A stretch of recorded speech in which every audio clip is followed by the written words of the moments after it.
Okay, we're rolling, so if you want to go whenever you're ready. Okay, thanks. Okay. All good. Hello, welcome to this Computer Weekly video in association with HP. I'm Brian Glick, I'm the Editor-in-Chief of Computer Weekly, and I'm talking to some experts from HP about some of the key issues that are facing IT leaders today. For this video, I'm joined by Peter Schofield. Peter has the very impressive job title of Director for Application Modernisation and Strategic Application Services for Cloud and Mobility.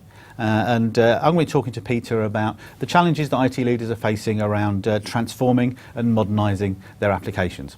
Peter, thanks very much for joining us today and taking part in the video. Here, Brian. Thank very you. Good of you. Clearly, applications are the lifeblood of the modern organisation today. But the reality is that many of those applications are quite old, legacy applications. A lot of them need updating. In your experience, what's the state of the typical organisation's application estate today? Our experience, my experience personally, is that with all of our large enterprise clients across the public sector and the commercial sector, they all have much more diverse, much more varied application estates than they wish they had. They've largely grown by acquisition. They've also had to divest chunks of their business in a lot of cases. So they've got a huge level of overlap, complicated business processes that they have to support. However, at the same time, these applications are actually running their business day to day and delivering the services that their customers or their citizens actually need. So they are truly indispensable. We're also finding that even where people have moved to COTS packages, hoping to get the benefits of simplicity and standardisation, they haven't been fully realised. There's a big challenge there then clearly about how people go about improving and updating those applications for a modern age. What are the key considerations that people have to think about for modernising that application estate, and where do you start? Well, I'm pleased to say, a fairly well proven path now for starting an apps modernisation programme. And HP have got a range of proven levers for modernisation. So you typically start with an assessment of the application portfolio and then move on through the planning phase of looking at what the modernisation roadmap is and might be, and then breaking up the elephant into different chunks and looking at which modernisation strategies you might recommend for different areas. And really, very importantly, looking at what you might rationalise. So how do you actually clear away the noise from the system? And then you can invoke the programmes and projects to deliver the particular sequence of modernisation projects to deliver the end outcome. So that's the proven path. Before doing that, it's really important to understand the business outcomes. Cost saving is a key component and is necessary, I think, for all modernisation programmes, but is by no means sufficient. The best ones deliver significant chunks of additional business value at the same time. One of the things that's becoming an increasing part of everybody's IT strategy is the cloud and what that's going to mean to them or not mean, as the case may be. That, I guess, is having a big influence on the sort of decisions that people make about how they modernise their applications. What is the impact of cloud on the area of transforming and modernising applications? A big impact in a number of areas. In the business sense, then we're seeing that the greater levels of standardisation and automation, allowing much more rapid and flexible partnerships between different companies to bring new products and services to market. So ecosystems around high performance computing we're talking to people about. We're talking to logistics providers about how to deliver those as services. Automotive component manufacturers are really interested in moving to a single service delivering components for particular manufacturers, and a number of different business opportunities there. We're looking to ISV partners to help to grow that. I think that's a massive area of growth.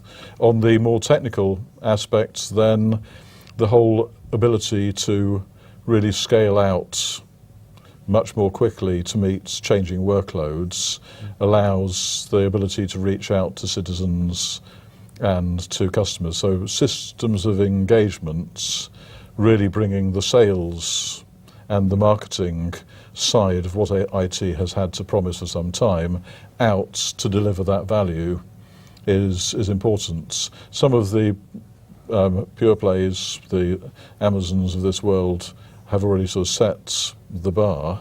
For enterprise customers, the trick is of doing that whilst at the same time keeping the coherence around their legacy heritage estate. So really around the workloads, that flexibility and the elasticity that mean you can stand something up feasibly for particular one-off events. Doesn't matter whether that's a marketing event, a rock concert, or an election. So we're talking about actually bringing one of the themes around mobile together with cloud for those sorts of things. So it's how do you exploit it at the same time? How do you get the benefits from the cost savings that standardisation brings across the public, the private, and the managed cloud, where I think we believe HP have an edge in that area. You know, you mentioned mobile there when you're talking about the cloud, and increasingly it's difficult to talk about one without the other. And when you're thinking about application development, quite often a mobile phone is going to be your storefront. It's going to be the front door to your organisation. That's got to be a really big part of application modernisation plans as well. What's the real impact the mobile's having on this too? Well, it started probably 2 years ago, with clients telling us that they saw the next big wave of applications transformation being driven by the new products and services from mobile. So we started about that sort of time looking at how we could bring that into the applications portfolio. And what we're seeing across the sectors is companies really looking to two things. One, innovation and getting the brand out there with new products and services, particularly financial services at the moment, really a part of each of the firm's competitive edge.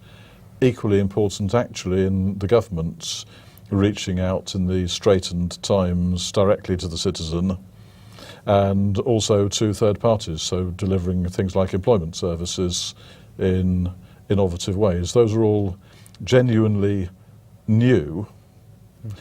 However, when you're reaching out to 10, 15 million expectant customers or citizens, then the quality of service has to be really good, particularly for enterprise customers, and that's where we come in, about how to deliver that customer experience, that manageability across what's upwards of 90 or so different operating system version, device, form factor types to the different generations that use them. Yeah. A lot of what you talk about there about there's a lot of work involved in this, both for cloud and for mobile and just for general application modernisation. And in the eyes of a boardroom, a lot of work means a lot of money. For an IT leader, how do you put across the business value of modernising your applications? And it would be great perhaps as well if you've got some examples of some of the customers that you've worked with who've been able to demonstrate some of that value. So don't tend to focus on the applications modernisation, tend to focus on the business transformation. So really looking at how can bring new products and services to markets, how can actually deliver those to new customer base, how do you change the speed, how do you bring automation in to really change the competitive landscape. I think particularly at the moment with the high levels of competition out there in the market and new entrants, then my advice would be very much to focus on that business value, but then use some of the proven techniques and the tools out there in the market and that HP that we've invested in to actually help manage that journey. So the sort of things that we've seen crossing the different sectors, automation and self-service for government, HR, allowed something like a million a week of savings through removing a complete administrative layer from that particular organisation. So something like a 1,000 plus people able to be deployed on frontline services in that particular case rather than back office. That was using our replace strategy, moving into, in this case, Oracle COTS package, replacing 250 different systems. So it wasn't a detailed 250 into one, it was very much painting a vision of a future automated business process to deliver that.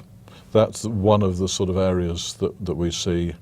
You're also seeing, very importantly, in a different case where a financial services institution needed to protect the investment, 30 years investment in their product systems, then re-architecting them into a service-oriented environment, delivering business services, automating those, half the time to get a mortgage offer out and something like half the cost.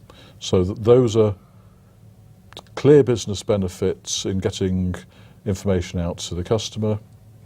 Another one that we've seen in the telco sector was very much a rationalisation of billing systems, two systems into one, brought together fixed and mobile products and services and allowed an upsell on both to the combined customer base, so 50 million euros per annum of additional benefits. So if the business case is constructed around a transformational agenda to release that power in the organisation, those are the ones that we've seen achieving the most benefits. So in terms of cloud, that really takes it on to the next level of being able to exploit some of the new technologies much quicker. And we're working with a number of big clients, energy sector and financial services, on how to transform, in that particular case, their data centres to do a simplification and at the same time enable particularly their systems of engagement to go out and grow the business with the customers. Yeah. Some really significant benefits you described there, real life benefits that organisations are achieving. But for someone who's at the start of this process, by way of summarising some of the points that you've made, for someone who's just starting out on that road, what would be the one or two top tips that you would say to them about this is what you absolutely must do now?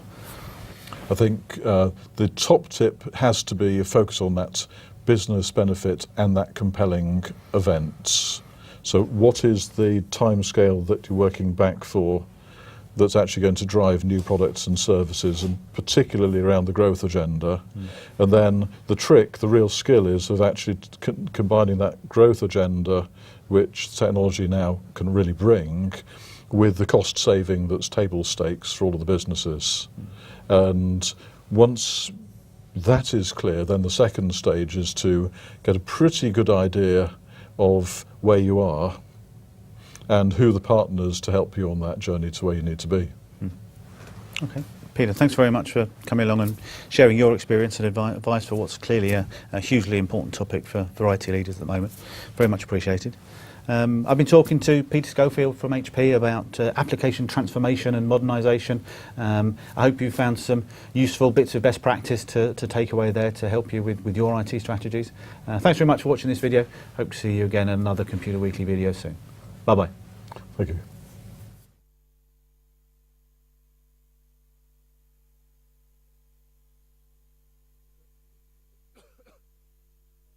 Just waiting to get the go. Okay, we're ready.